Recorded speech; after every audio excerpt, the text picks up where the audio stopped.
आज से 15 साल पुरानी बात है जब मेरा दोस्त जीशान अस्पताल में अपनी ज़िंदगी की आखिरी सांसें ले रहा था। उसने खुद मुझे अपनी आप बीती सुनाई। वो बताने लगा, 6 महीने पहले की बात है। मैं पुरानी हवेली के रास्ते से अपने स्कूल जाया करता था। मेरे पास एक बहुत पुरानी साइकिल थी। पिताजी की कमाई बहुत कम और कहते, बेटा अगले साल तुमको एक नई साइकिल दिला देंगे। इस साल किसी तरह इसी साइकिल से स्कूल जाया करो। मेरे स्कूल जाने के 2 रास्ते थे। एक रास्ता मेन सड़क का था, लेकिन एक बहुत लंबा रास्ता था। एक बार मैं उस रास्ते से गया तो लेकिन मुझे उस स्कूल पहुंचते पहुंचते 2 घंटे लग गए थे। और दूसरा रास्ता पुरानी हवेली वाला रास्ता था, जो घने जंगल से होकर के निकलता था। उस रास्ते पर बहुत सन्नाटा रहता था। पुरानी हवेली की मोहब्बत को रोजाना हवेली वाले रास्ते से ही स्कूल जाया करता था। जब भी मैं हवेली के पास पहुंचता तो वहां मुझे अजीब सा डर लगता था। मैं वहां पहुंचते ही साइकिल की स्पीड तेजी कर देता था। वह हवेली एक पुराने खंडर में बदल चुकी थी। रात के लोग उस रास्ते पर आते डरते थे। एक दिन जब मैं स्कूल से वापस लौट रहा था तो अचानक उस हवेली के सामने मेरी साइकिल की चैन टूट गई। मैं बहुत परेशान हो गया, क्योंकि घर बहुत दूर था और इतनी दूर पैदल चलना मुमकिन नहीं था। मैंने साइकिल को देखा। चैन टूटने की वजह से वो बिल्कुल चलने के काबिल नहीं थी। मैं उसे लेकर पैदल ही घर तरफ चलने लगा। अचानक मुझे अपने पीछे एक आहट सी महसूस हुई, जैसे कोई मेरे पीछे से दौड़ता हुआ गुजरा है। मैंने पीछे मुड़कर देखा तो वहाँ तो हर तरफ सन्नाटा मचा था। बस एक काला कौवा पेड़ पर बैठा तेज तेज चिल्ला रहा था, जैसे उसने किसी को देख लिया है। मैंने उस पर ध्यान नहीं दिया, क्योंकि वे जंगल था और वहाँ चिड़िया कौवा को बोलना कोई नई बात नहीं थी। मैं आगे चल पड़ा। मुझे घर पहुंचने में देर हो गई थी। मैं साइकिल खड़ी की और हाथ मुंह धोकर सीधे अपने कमरे में चल गया। मम्मी ने कमरे में खाना लगाते हुए पूछा, बेटा आज इतनी देर कैसे क्यों हो गई? गुस्से में चिल्लाने लगा, और मुझे नई साइकिल खरीद दो। तो रोजाना इसकी चैन रास्ते में टूट जाती है।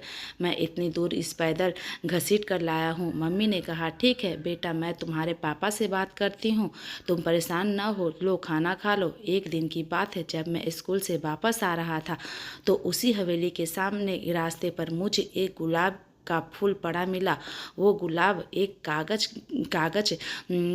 के ऊपर रखा हुआ था। मैंने साइकिल रोकी और गुलाब फूल को उठा लिया। तभी मेरी नज़र कागज पे पड़ी। मैंने उसे उठाया। उस पर लिखा था, जीशान तुम मुझे बहुत अच्छे लगते हो, क्या तुम मुझसे दोस्ती करोगे?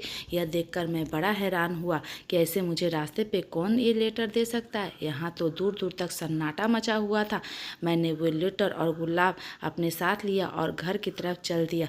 उसी रात जब मैं सोया तो सपने में नजर आई कि मैं उस पुरानी हवेली के सामने खड़ा हूँ।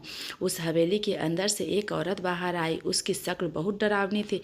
काले कपड़े पहने रखे थे, लंबे बाल, आंखों और मुंह से खून टपक रहा था। उसने एक डरावनी सूरत से मुस्कुराते हुए कहा, जीशान मेरे पास आओ, तुम मुझे बहुत अच्छे लगते हो, क्या तुम मुझसे दोस्ती करोगी? उसकी गरजदार आवाज़ की वजह से मेरी आंख खुली। मैं पूरे पसीने पर से तर गया, डर की वजह से काँप रहा था।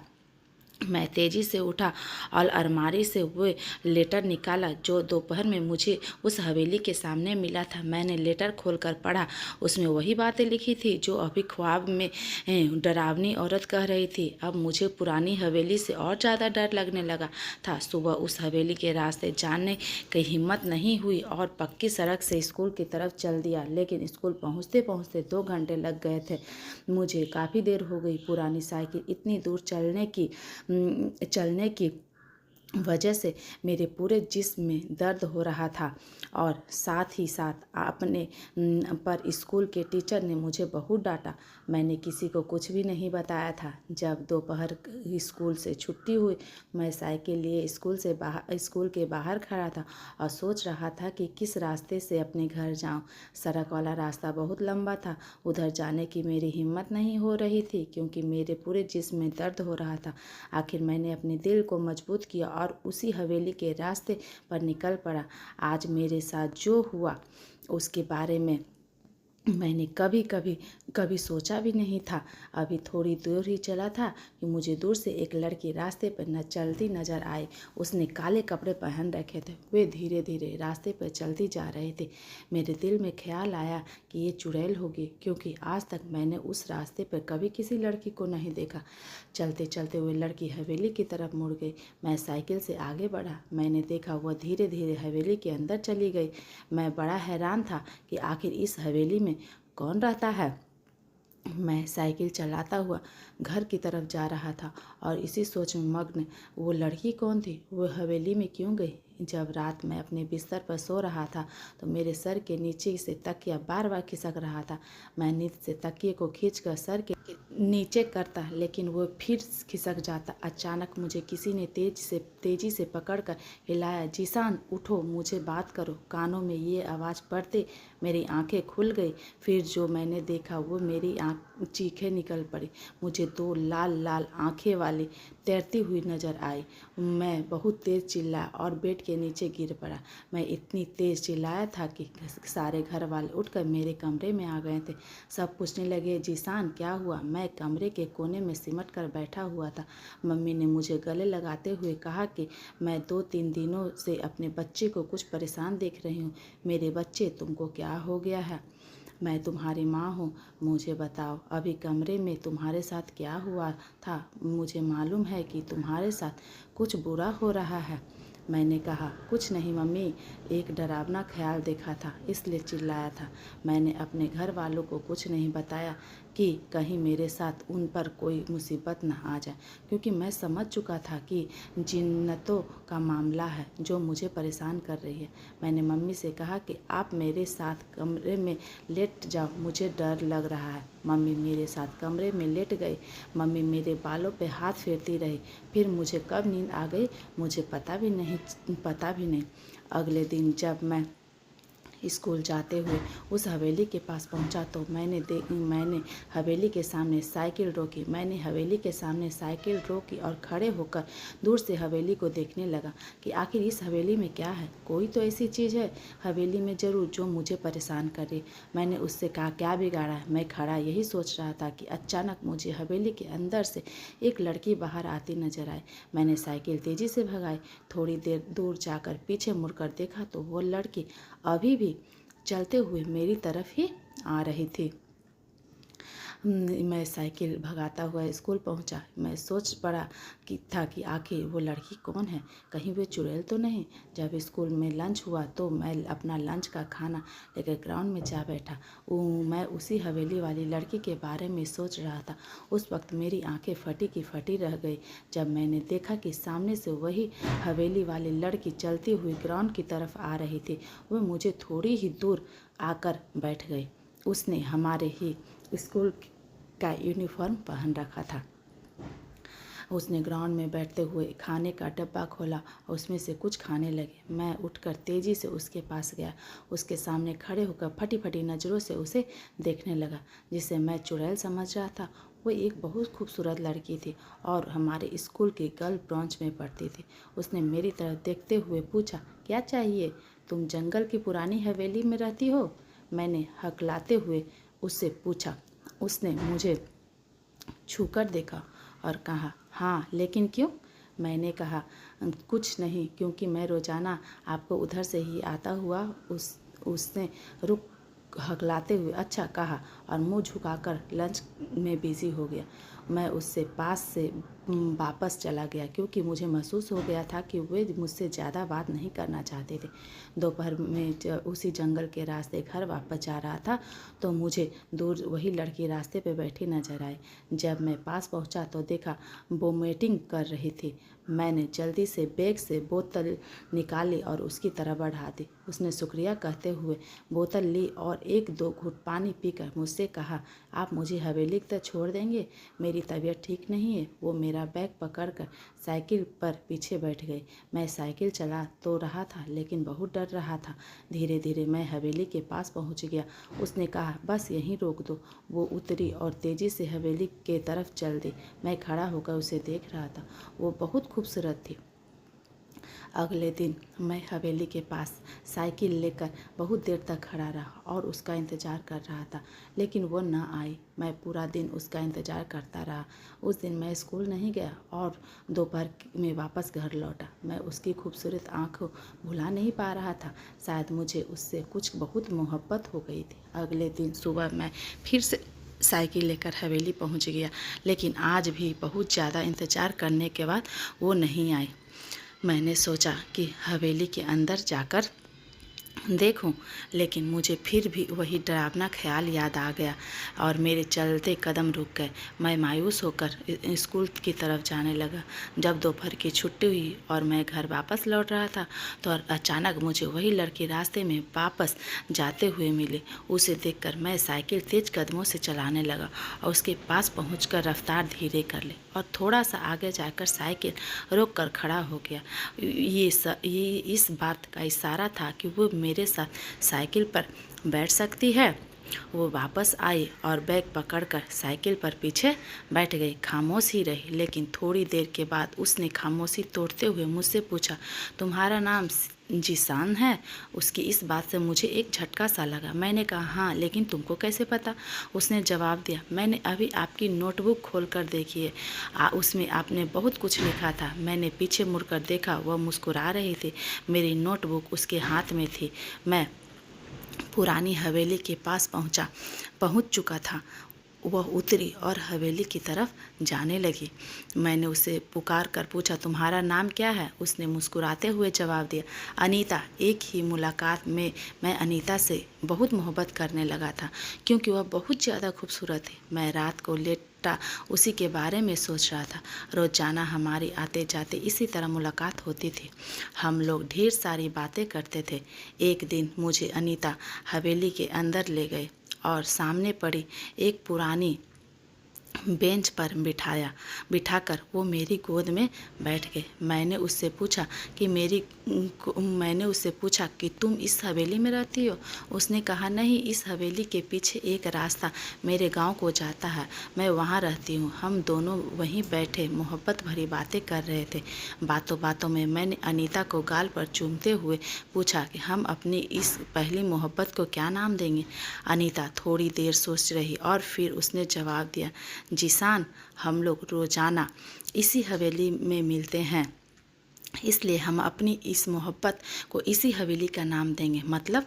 अनीता उठी और उसने दीवार पर एक धारदार चीज़ से लिख दिया, हवेली की मोहब्बत। मेरी प्यारी अनीता मुझसे बहुत मोहब्बत करती थी।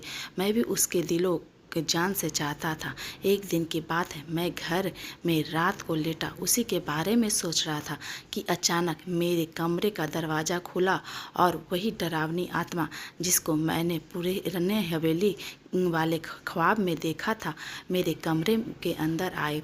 उसने मुंह और आंखें से खून बह कर डर के मारे सहम सा गया। उसने मेरे पास आते हुए कहा, अनीता से दूर रहना, वरना अनीता के साथ अच्छा नहीं होगा। इतना कहकर वो वापस मुड़ी और दरवाजे के बाहर निकल गए। मैं बहुत डर गया था कि ये सब मेरे साथ क्या हो रहा है। मैंने सोचा, कल मैं अनीता को सब कुछ बता दूंगा। जब सुबह हुई तो मैं साइकिल लेकर जल्दी से हवेली के सामने पहुंच गया और अनीता का इंतज़ार करने लगा। बहुत देर गुजर गई थी, अनीता नहीं आई। मैं खड़ा वहीं इंतज़ार कर रहा। सुबह से दोपहर हो गई। मैं मायूस होकर घर की तरफ जाने लगा। तभी मुझे अपने पीछे एक आवाज़ सुनाई दी, जीशान, जीशान। ये मैं आवाज़ पहचानता था। ये मेरी प्यारी अनीता की आवाज़ थी। मैंने पीछे मुड़कर देखा तो अनीता तेज़ी से हवेली की तरफ से दौड़ती हुई आ रही थी। मेरे पास पहुंचकर उसने कहा, आज मुझे बहुत देर हो गई, गुस्सा मत करो। मैंने कहा, तुमको पता भी है मैं सुबह से यहाँ तुम्हारा इंतज़ार कर रहा हूँ।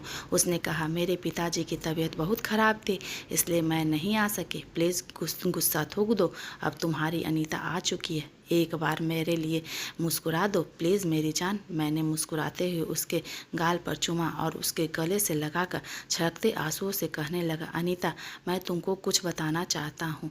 मैं बहुत परेशान हूँ। उस दिन मुझे अनीता का बर्ताव कुछ बदला बदला सा लग रहा था। वह मुझे लेकर हवेली की तरफ चल दी और हम लोग उस पुरानी बेंच पर उसे बताया, अनीता, रात को मेरे कमरे में एक डरावनी आत्मा आई थी। मैंने कुछ दिन पहले उसी हवेली का ख्वाब देखा था। वह डरावनी आत्मा मुझे इस हवेली में नजर आई थी। अनीता, उस दिन मुझे चेहरा नहीं मिला रही थी, बल्कि उसने अपना चेहरा दीवार की तरफ रखा था। मैं देख रहा था कि जैसे जैसे अनीता को ये बातें बता रहा था, उसके चेहरे की रंगत बदलती जा रही थी। लेकिन मैं बोलता रहा। अचानक अनीता ने मेरी बात काटते हुए कहा, अरे छोड़ो ये सब बातें, अब तुम्हारे साथ ऐसा कुछ नहीं होगा। मैं बड़ा हैरान था कि आज ये अनीता कैसी बातें कर रही है। मैं अपनी अनीता को अच्छी तरह जानता था, वो ऐसी नहीं थी। अनीता बोले जा रही थी और मैं उससे पीछे बैठा सब सुन रहा था। उसका चेहरा अभी भी दीवार की तरफ था। मुझे पास के कमरे में अजीब अजीब आवाज़ें आ रही थी। मैं उठा और चुपके से उस कमरे की तरफ चल दिया। अनीता को इसकी कोई भनक नहीं थी। वे अपनी बातों में मगन थी। कमरे के अंदर जाकर जो मैंने देखा, मेरे रोंगटे खड़े हो गए। अनीता की लाश एक रस्सी से बंधी छत से लटक रही थी और ऐसा लग रहा था जैसे किसी ने उसको अभी अभी मारा है। अनीता की ये हालत देखकर मेरी आंखों से आंसू बहने लगे। लेकिन मैं हैरान था कि अगर ये अनीता है तो फिर वो लड़की कौन है जो बाहर बेंच पे बैठी है। मैं जब कमरे से बाहर निकला तो अनीता के सामने बेंच पर बैठी थी। मैं उसके सामने जाकर खड़ा हो गया और गुस्से से उसने पूछा, तुम कौन हो? मेरी अनीता को तुमने क्यों मार दिया? अचानक वो बहुत ज़ोर ज़ोर से हंसने लगी और उसका चेहरा एक डरावनी शक्ल में बदल गया। यही वो आत्मा थी जो मुझे ख्वाबों में नज़र आती थी। उसने भयानक आवाज़ में दहाड़ते हुए कहा, मैं तुमको बहुत मोहब्बत करती हूँ। ये अनीता मेरी और तुम्हारी मोहब्बत के बीच में आ गई थी तो मैंने उसे तुम्हारा रूप धारण करके मार दिया। मैं ही तुम्हारे ख्वाबों में आती हूँ, लेकिन तुम हमेशा मुझे देखकर डर जाते हो। मैं ही तुमको वो गुलाब का फूल और लेटर दिया था। उस रात मैं ही तुम्हारे पास आई थी जब तुम्हें दो लाल लाल आंखें देखी। मैं तुमसे बात करना चाहती हूँ, लेकिन तुम हर बार मुझसे डर जाते हो।